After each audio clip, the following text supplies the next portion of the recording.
নমস্কার বন্ধুরা, আমি এম গার্ডেন পি থেকে প্রদীপ, আর আপনারা দেখছেন আপনাদের পছন্দের ইউটিউব চ্যানেল। তো বন্ধুরা, শীত চলে এসছে, আমরা সকলেই ব্যস্ত শীতের গাছ নিয়ে।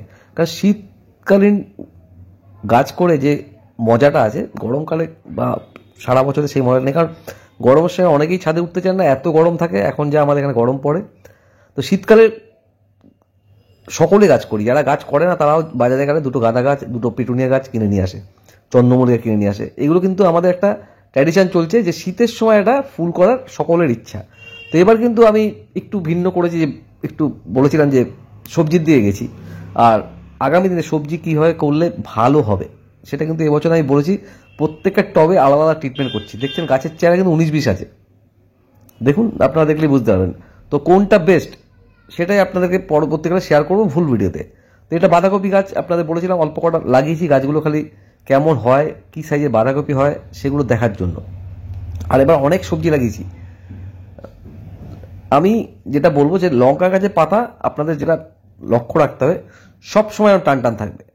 মানে ছোট গাছ থেকে গাছের বয়স বাড়া পর্যন্ত সবসময় টান টান থাকবে। তা আমি কাল দুদিন আগে একটা ভিডিও দেখেছিলাম, সেখানে আমি দেখিয়েছিলাম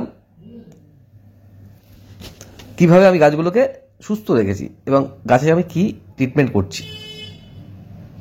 প্লান্ট প্রোটেক্টর বলে একটা আমি ওষুধ ভেরি রিসেন্ট দিচ্ছি, অনেক দিন ধরেই, মানে মাস দুয়েক ধরে দিচ্ছি, কিন্তু তাতে খুব ভালো রেজাল্ট হয়েছে। পাতা যদি সোজা থাকে তাহলে ভাববেন আপনার কাছে লঙ্কা হবে। এবার আমি গাছগুলোকে কীভাবে বাড়াচ্ছি সেটাও একটা বিষয়, যে গাছগুলোকে বাড়িয়ে তুলতে হবে।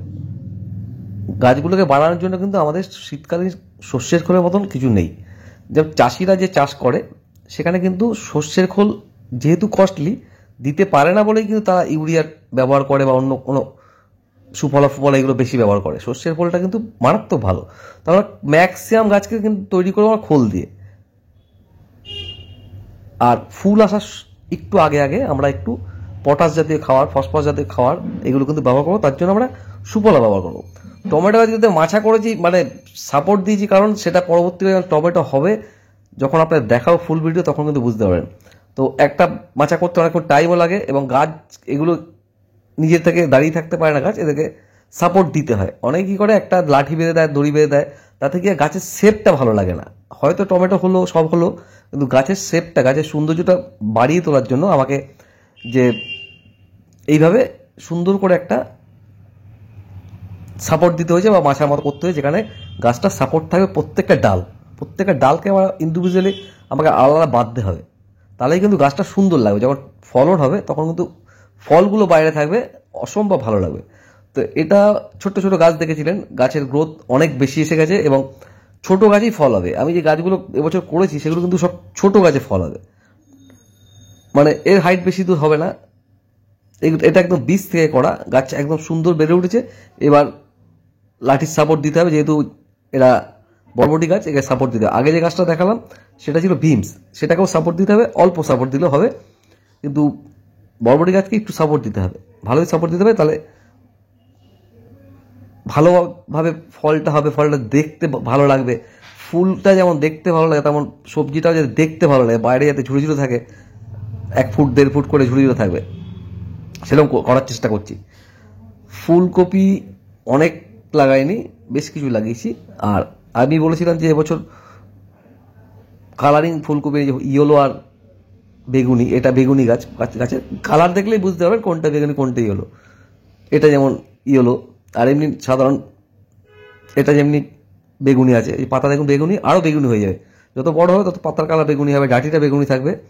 তো এগুলো সমস্ত গাছেরই একটা ক্যারেক্টার, সে নিজে থেকে বুঝিয়ে দেয় যে তার অরিজিনাল কোন ক্যাটাগরিতে আছে।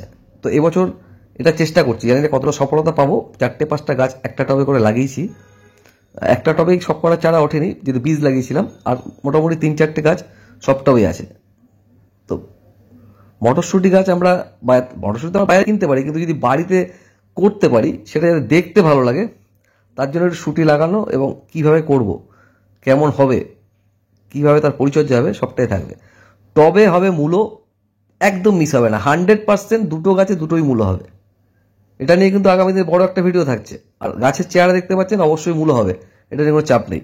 কীভাবে দুটো গাছ হেলদি আর দুটোই গাছ করলাম সেগুলো যেমন থাকবে, আর মূলোটা হলে কিন্তু অসম্ভব সুন্দর লাগবে। এই মাটিটা অনেক হালকা, অনেক হালকা বলতে এখানে পাতা সার দেওয়া আছে, গোবর সার দেওয়া আছে, একটু হালকা করা হয়েছে। আমার বেগুন গাছের প্রত্যেকটা বেগুন গাছেই অলরেডি ফোটা শুরু করেছে, এবং প্রথম যে ফুলটা ফুটেছিল সেটা ফুল থেকে ফলে পরিণত হচ্ছে। আজকে দেখলাম যেভাবে, তাতে মনে হলো ফলে পরিণত হচ্ছে, মোটা শক্ত হয়ে গেছে এবং ফলের দিকেই যাচ্ছে। 13টা গাছ আছে, আমি আশা করছি 5টা 7টা করে বেগুন একটা গাছে হবে। গাছের কিন্তু গ্রোথ এখন মারাত্মক ভালো, শুধু শস্যের কল চলছে, আমি আর কিছু না। পাশে দেখছি যে মূলো গাছগুলো এত বেড়ে গেছে, এদের খাবার দিচ্ছি বলে ওরাও খাবার পেয়ে যাচ্ছে, অতিরিক্ত খাবার পেয়ে যাচ্ছে। আমি শুধু শস্যের কল দিচ্ছি, তাতে কিন্তু গাছের চেয়ার এরকম। ছিম গাছে ছিম হবে, আমি দেখতে পেয়েছি ছিম হবে। এখানে যেটা হচ্ছে ফুল ফোটার সাথে সাথে কিন্তু আমরা একটু সুফলা ব্যবহার করছি। ফুল দূরে দেখতে পাচ্ছেন হয়তো, আমি তো দেখতে পাচ্ছি কারণ আমার গাছে হয়েছিল তাই। তো ছিম দেখা দিয়েছে, একটা দেখা দিয়েছে মানে ফুল থেকে ফলে পরিণত হবে।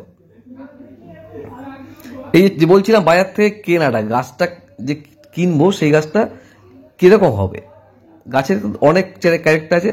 তো যারা বিক্রি করে তাদেরকেই জিজ্ঞাসা করবেন, আমাকে এমন একটা গাছ দিন যাতে ছোট গাছে অনেক ফলন হয়। তো এই গাছগুলো কিন্তু সেই ধরনের গাছ, ছোট থাকতেই ফুল, অল্প জায়গার ভিতরে অনেক ফলন হবে। তো অসংখ্য ধন্যবাদ যারা ধৈর্য ধরে ভিডিওটা দেখলেন, কিন্তু আপডেট আরও